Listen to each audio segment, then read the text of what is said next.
So we have Lori. Lori is obviously our resident old timer here. We just found out. Definitely younger than Brett. I don't know. I'm pretty positive. I don't. So obviously, there's been a lot of changes in the title world since the pandemic. I'm sure there were some things occurring beforehand, but specifically during this last 4 weeks, what are the biggest changes you've seen? Right. So I want to start off with the good news is that we are still doing settlements. We're still doing closings. Like I said before, we're a title insurance company. We sell an insurance product. So insurance is an essential business in Pennsylvania. So that's important to note. We are still open and able to do business. Our physical location is open. We're still doing closings here in our office. So that's the good news for us. We're very fortunate to fall under that umbrella of essential businesses to keep the market moving a little bit. But yes, the way we've done closing specifically has changed drastically. We've put a lot of safety measures in place. The most important thing for people is we are sanitizing our room after every settlement. I have my closers wearing gloves and masks for every settlement. We offer the buyers gloves when they come in. Most people are coming in wearing gloves and masks already. If they don't, we ask that they put gloves on. One of the things we are trying to do is maintain that 6-foot distance. So we have the closer at one end of a 6-foot table, the buyers at the other end of the 6-foot table. We have an identical package in front of us that the buyers have, and we're just going one page at a time, explaining it and flipping it, telling them where to sign. So we're trying to maintain that distance as much as possible. We've put some rules into place. Closings used to be kind of a celebration, especially if everyone got along, right? We used to have 10 people in the room. We had 2 buyers, 2 sellers, 2 real estate agents, a loan officer, and a closer. We've cut that all out. We are minimizing the people in the room. We only want the people that are signing documents in the room with our closer. We're trying to protect my staff as well as the client so that we can keep moving. So that's very important. We're encouraging sellers, if you're a seller and you have a seller, we're encouraging them to sign their documents ahead of time to not come to closing. In the event that they can't, that's okay. If they don't have a notary, they're not readily available to them, or their schedule doesn't permit, and they do come at the same time, we put the sellers in a different room. It's kind of sad, but that's where we are now. It's not as much of a but we're trying to be safe. So we put the sellers in a completely different area of the office in a different room. And we're kind of running back and forth doing the closings. So closings are taking a little bit longer because of all of this, but we're just trying to be as safe as possible. One of the other things that we're doing is if we have a client that's very uncomfortable coming into the office, we totally understand that as well. We're trying to accommodate everyone. Last Friday, I had a closing with a young couple. The wife was 9 months pregnant. Understandably, she was very worried about coming into the office. Totally understand that. So I had them come to the office. I met them in the parking lot. They stayed in their car. They never got out. They didn't even put the window down. They had already had their papers ahead of time. And I had them on the cell phone. I just explained papers through the car window, and they were signing in the car. Wow. Then they put the documents outside the car on the floor, on the ground. I picked them up and we went ahead with settlement as normal. So that's extreme, but we are able to accommodate that as well. We want people to be comfortable. We want you to understand we are allowed to do business. There's nothing wrong with what we're doing. We're still open. We're still doing business. You're still allowed to come here. So those are some of the big changes that I can think of that's happened post-pandemic. Wow. And just once again, 7 weeks ago on the beach. Now, right. We're doing settlements through windows of cars and a cell phone, right? In the rain and in the wind, and yes. Oh my gosh! Yeah, but it's okay. I forget about and you know you brought up an excellent point. Settlement should be a happy time for everybody, and now it just doesn't hold. That's just not happening, unfortunately. I'm sure we'll get back to that, but that is a little sad. That's not something I really considered. So, So what's happening with e-notary? Okay, so e-notarization, that's a hot topic right now, of course. So prior to the pandemic, it was on our radar, and I'm speaking for the title industry as a whole in Pennsylvania. It was on our radar, but it was pretty low on the list because the state of Pennsylvania did not allow e-notarization of documents. It wasn't allowed. There was no bill in place. There was no law in place. We weren't allowed to do it. So it was pretty low on our list. Of course, with the pandemic, that all changed, as everything has. So there was an emergency bill introduced, which passed last week, that now allows for e-notarization.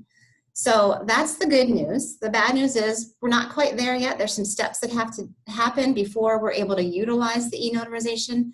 The first step was any notary that wants to be able to do that has to be approved by the state of Pennsylvania. Everyone on my staff who was a notary immediately put in their application last week. Most of us have already been approved. I'm approved. Most of us here have. We expect the rest in the next couple of days. So the state is moving very quickly to approve people, which is great. The other thing that we have to get through is there's software that's needed to be able to do it. There's only a handful of companies that do the software because prior to this, there were only a couple states, maybe 2 or 3 that allowed e-notarization. So there's not a lot of vendors that have the software that's needed. Once this bill passed last week, as you can imagine, every title person and notary in Pennsylvania contacted those vendors to get on board with the software. So there's a waiting list for that. The good news for us is our company did get their approval just yesterday afternoon. So we are approved with a vendor, which is great. So now we just have to go through the steps of getting the software and getting the training. So we're close. Is close. Not quite there yet, but we are close. I imagine security is probably, that's the notary is probably the highest thing on the ladder there. That's right. That's why the special software is needed. It's to make sure that there's no we're preventing fraud as much as possible in the documents. So So what's the status of virtual closings? So this ties in a lot with the e-notarization. The biggest thing with virtual closings is it may not be what people think. It's not me sitting at my computer and you sitting at your computer and I'm watching you at your kitchen table sign your documents and then I can notarize it. That's not it at all. We're now going to, if it's a true virtual closing, those documents are going to be electronically signed by the buyers and sellers. So that's why we need this proprietary software as well. There'll be no more wet signatures. So the client signs their documents. We do watch them on a video just much like this. The software already has the video capabilities tied in. We're watching them on one end, electronically sign those documents. Then we can electronically attach our notary to the document. The problem is this. Most lenders do not accept electronic signatures. Ryan's company is one of a very few that is ahead of the curve. So, kudos to Guaranteed Rate. They are prepared for it when it's widely accepted. They're already ready to go. They're already accepting it in some cases. Most lenders do not accept it at all. That's the first hurdle. Most title insurance underwriters have very strict guidelines, and I have to follow my underwriter's guidelines. We're an insurance company, we have underwriters too, just like the lender has an underwriter. So our underwriters have very strict guidelines. If we're going to do an e-notary, we have to follow some strict guidelines. So there's some of that to deal with. The last hurdle is that not every county in Pennsylvania accepts electronic signature and electronic notary for the recorded documents. Luckily, in our area, Montgomery County, Chester County, Bucks County, I know for a fact they do, but they have requirements. We have to use one of 3 vendors, like I was telling you about. They've only approved 3 vendors. We have to make sure we're on board with those. So there's some hurdles. The bottom line is we're very, very close, which we're all happy because before we were thinking we would need it for convenience. Now we need it for safety for people. We hope to get there soon. But the bottom line is right now, April 8th, at 3 o'clock, we're not quite there yet with virtual closings in Pennsylvania. We hope to get there very soon, but we're just not able to completely do it. Most people are still going to have to go in front of a notary. If you're with Ryan, like he said, there's 10 or 12 documents. That's it. You're in and out super fast. It's great because they have most of the documents signed electronically. So you're still going to, if you're a buyer or seller, unfortunately, you're still going to have to go sit in front of a notary. Whether that's through a car window or whatever we can do to make that happen, you're still going to have to do it for now. I did see Ryan's chest poke out like a proud peacock when he said he was like one of the only companies that have a big smile across his face there. He really is. They really are. That is the truth. Very few companies are doing it. So obviously, I mean, there's a lot of other cogs in the wheel of settling a home. You have tax certs, recording of deeds, payoffs, things like that. How are these things, or are they happening? Number one, are they happening on time? Are they slow? I know with handling payoffs, I imagine you can do wire transfers, things like that. That seems pretty obvious, but talk about some of the other stuff. Right. I mean, so yes, it is. Everything has slowed down drastically. We're so used to being instantaneous in this day and age, right? So that has been a real learning curve for all of us to slow down and just be a little bit more patient. Realtors, title people, mortgage lenders, because things are taking longer. Mortgage payoffs don't seem to be a big problem because banks and lenders are open, so we're able to get the mortgage payoffs. They are taking a little bit longer in some circumstances, I guess, because even though they're open, they're remote, they're working on a skeleton crew too sometimes. So we're getting mortgage payoffs. That's not as hard. It is becoming very difficult to get tax certifications. A lot of the townships are closed, completely closed. Chester County Treasurer, which is a big a part of our business here, they're now completely closed. We can no longer get tax certifications from them. They also service some of the townships in Chester County. So we're not getting tax certs for some of the townships at all in Chester County. So, but we're adjusting to that. We're not going to stop closings because of that unless we absolutely have to. We are able to, if it's a tax certification issue, we know how much the taxes are supposed to be. We're going to have to assume, because we don't know otherwise, that the taxes are not paid, and we're going to hold the money from the sellers. That's a big difference for the seller, unfortunately. Yeah. But we're going to hold that money until we get the tax certification. If it's paid, the money goes right back to the seller once we get the cert. No idea when we're going to get the cert, though. That's the problem. Where we're really running into difficulty is some of the townships that collect water, sewer, trash.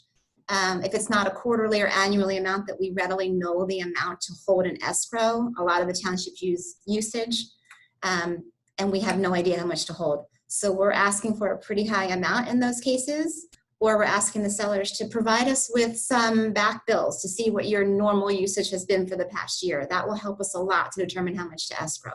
So we're asking a little bit more of the sellers, which is hard because they have everything packed up, and we understand, but we're just asking the sellers a little bit more to work with us to get an idea of how much to hold.